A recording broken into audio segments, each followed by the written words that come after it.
I first met him in the early 80s in a Chinatown of urban Java. He didn't want his real name or address revealed, so we called him DJ for Dynamo Jack. He was only a healer, he said, but he did direct a powerful energy generated from his own body into his patients. Sometimes he used the needles, sometimes just his hands. He called the energy Qi, and it was so strong that he usually needed a grounder to hold his patients' feet. For years we followed him around Java on his healing rounds, pleading to be allowed to film him, but he always refused, saying his powers resulted from a type of meditation with an ancient tradition of secrecy.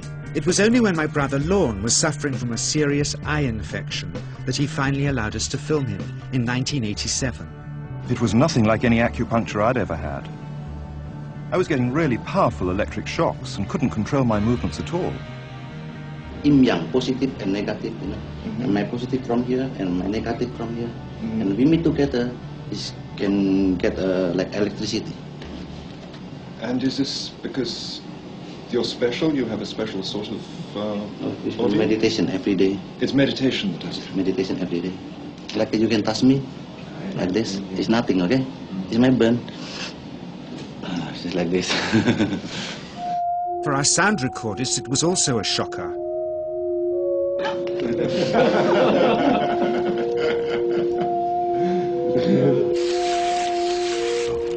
He then took our newspaper outside and showed us how Qi can also be used to set things on fire.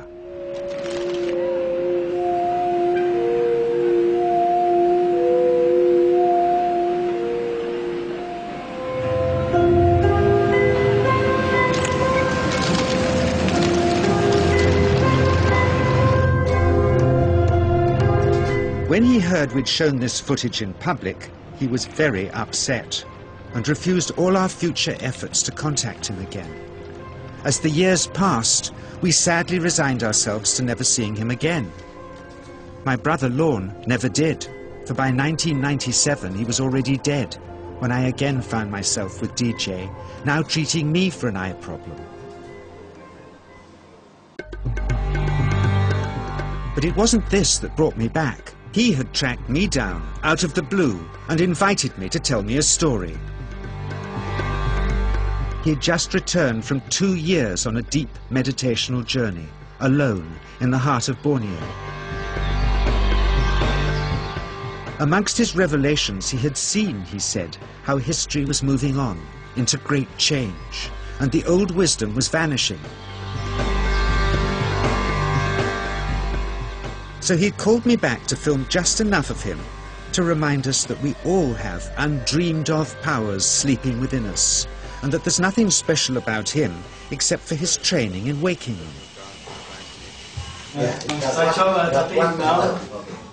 Grounding this patient, my cameraman Joe is having to use all his weight to keep contact.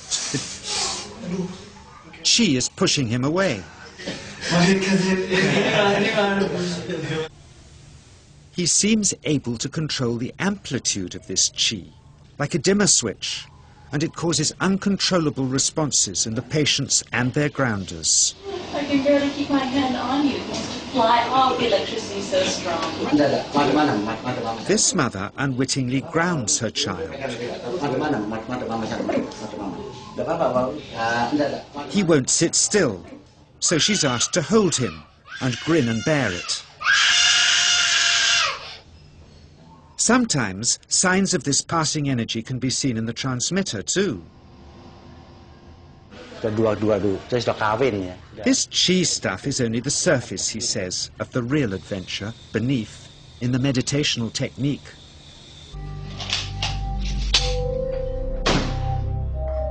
Projecting Qi from the palm of the hand can also be used to resist rifle pellets, he says.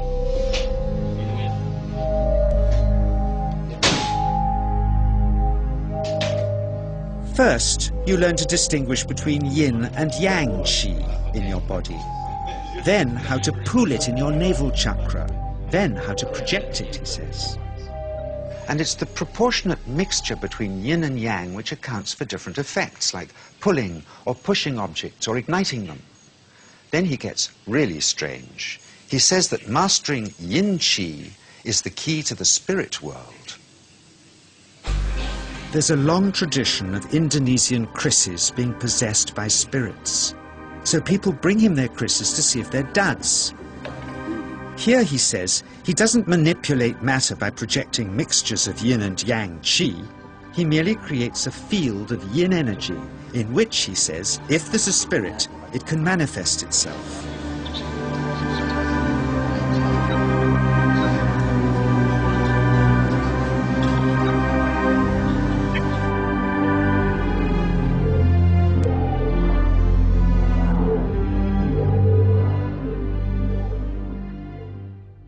So I invited a small group of scientists back from the United States with measuring equipment to test if DJ was for real.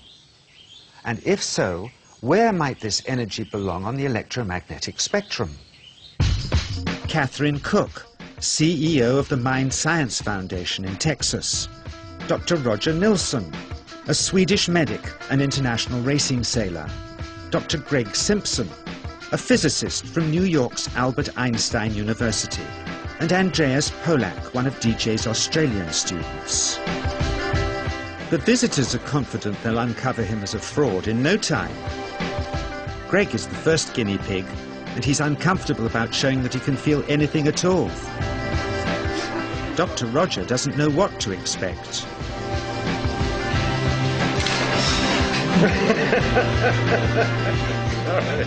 Out comes the metal detector, like the things they use in airports, to see if he has any concealed metal in his body.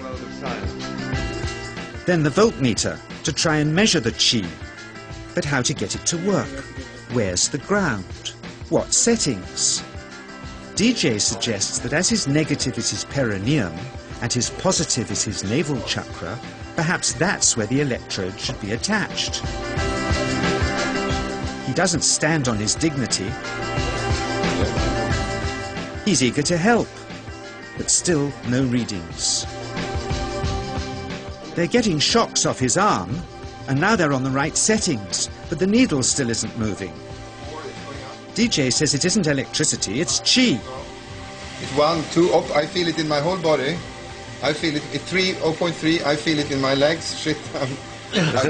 But suspecting there's some tricky setup on his premises they can't find, they insist we all go to a randomly chosen hotel room several miles away to see if he can light a light bulb with his fingers. It doesn't ground on the wall. So Greg holds and grounds one wire, while DJ pumps qi through the other. The bulbs are LEDs, light-emitting diodes, which ignite in different colors according to the intensity of current. Yes. On, off, on. Brilliant. Oh, you're blinking. Things were going well. DJ was enjoying it too, until he invited us all out to lunch at his local, where he tried to push a chopstick through the table. He couldn't get it through the formica surface, so he came up through an inch of wood from underneath.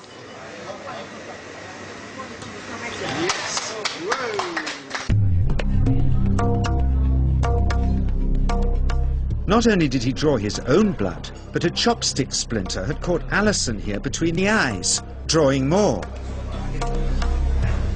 The incident was laughed off apologetically, but next morning he was a different man, drawn and upset. He said he'd been visited all night by his long-dead master, raging that he'd broken the strict taboos of his sect, never to show off in public and never to cause harm or draw blood. He felt deeply chastised. All further testing and filming must end. Never again would he submit to public scrutiny, nor accept any new students. He would sink from sight and continue his healing in obscurity, as he had done since before we met him in the early 80s and had always told us was right.